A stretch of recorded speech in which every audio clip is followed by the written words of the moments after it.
You're watching Weather First with Chief Meteorologist Rob Haswell.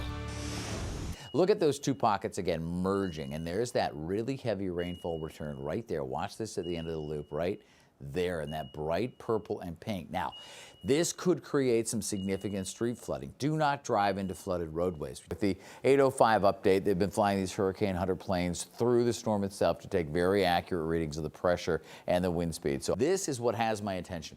The radar returned right along 41 and north of 94 in that northeast corner of Waukesha County. That's a very strong pocket of heavy rain, and that is moving south and east pretty quickly, but it will get right downtown in the next 20-30 minutes or so.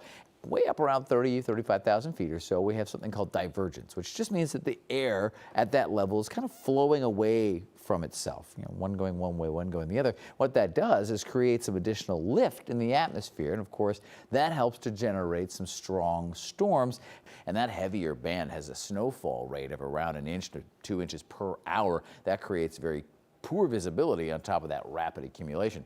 Because today in 1998, there was a massive line of storms that went through the entire Midwest region. Take a look at the map. Warm water, that's a relative statement, right? We're getting toward the end of summer. Lake Michigan is about as warm as it's going to get. And there's enough of a temperature difference from the cooler air aloft and the warm air at the surface to create a little bit of lift. And then cuts pretty much right along that 41-45 corridor through Washington County. South and west of that, you've got some pretty strong radar returns, still some relatively frequent thunder and lightning. So here are the key ingredients to building a tropical system. One of the keys is the actual water surface temperature itself. It has to be at least 80 to get these things going. Then you need some converging air at the lower levels to help force that air upward.